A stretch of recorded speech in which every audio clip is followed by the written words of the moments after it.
네, 주안의 만나 9월 8일 화요일 묵상을 함께 나오도록 하겠습니다. 오늘 말씀은 창세기 41장 37절에서 57절 말씀으로 해요. 높이 세워진 요셉과 구원 역사의 시작이라고 하는 제목으로 함께 묵상을 나누도록 하겠습니다. 오늘 본문에서 일어나는 장면은 많은 우리 성도님들이 참 좋아하는 장면이죠. 요셉의 인생에 역전이 일어나는 순간이 된 것입니다. 억울하게 노예로 잡혀왔다가 억울하게 감옥에 갇혀있다가 단번에 애굽의 총리가 되는 장면입니다. 자신의 꿈을 해석하고 그에 따른 해결책도 함께 내어놓은 요셉을 본 바로는 요셉을 애굽의 총리로 세웁니다. 이제 요셉 위에 있는 자는 바로밖에 없어요. 실제적으로 애굽의 최고 권위자가 된 것입니다. 바로는 자기의 인장 반지를 요셉의 손에 끼웁니다.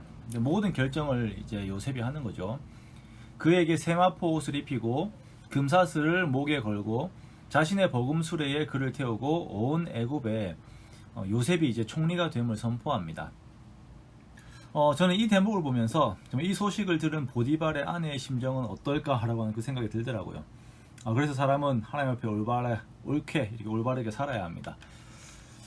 요셉이 애굽에서 높이 들려서 칭송을 받는 이 모습은 예수님의 모습과 비슷합니다. 예수님 역시 큰 고난, 그 십자가의 길로 가셨다가 하나님께서 그를 존귀하게 세우셨습니다.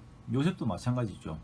이러한 신앙의 여정을 보면서 성도된 우리들은 마음의 위로와 함께 믿음의 희망을 잃지 않게 됩니다. 우리에게도 고난의 시간들이 있습니다만 이 고난이 마치 나의 모든 것을 삼킬 것처럼 다가옵니다만 이 고난이 내 삶의 끝은 아닙니다. 하나님께서는 이 고난 중에서도 여전히 순종을 요구하시고 순종이 동반되는 고난의 과정 이후에 하나님께서 예배해 놓으신 영광을 우리에게 허락하시는 것입니다.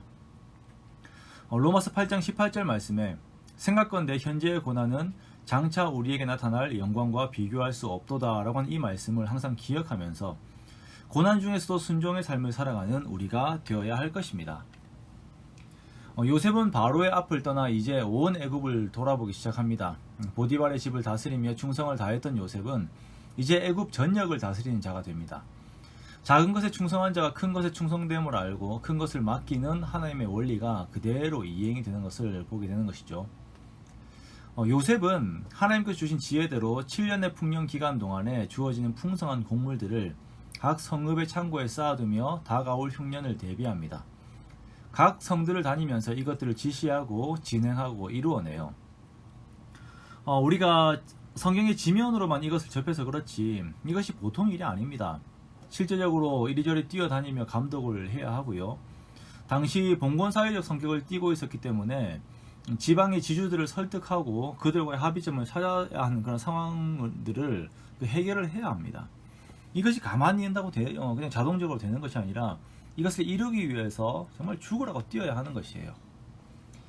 이렇게 실제적인 삶의 노력으로 흉년을 대비함과 동시에 이 흉년은 이 방금 말했던 그 지주 계급들이 토지를 바로에게 팔아서 양식을 구하는 일이 생기게 하면서요. 바로의 왕권이 더욱 강화가 되는 그런 계기가 되죠. 이러한 바로의 왕권 강화는 결론적으로는 애굽으로 이주하게 되는 야곱의 일가들에게 유익이 되는 그런 결과들을 가지고 옵니다. 우리가 구속 역사라고 하는 하나님의 일들을 감당함에 있어서 반드시 이러한 삶의 노력들이 있어야 합니다. 정말 땀을 흘리고 수고하고 시간을 내고 재정을 쏟는 일들이 함께 동반되어야 돼요. 그렇지 않고 머릿속으로만 구원을 외치는 것은 하나님의 일의 성격이 아니죠. 요셉은 보디발의 집에서의 성실처럼 애굽의 전체 국정을 맡음에도 성실하게 최선을 다하면서 하나님의 일들을 진행해 나갑니다. 이것이 그리스도인들의 삶의 모습입니다. 오늘 우리가 이것 하나만 기억합시다. 주의 일을 감당하기 위해 애를 써서 수고하는 나의 수고에 더욱 열심을 더하는 우리가 되기 원합니다.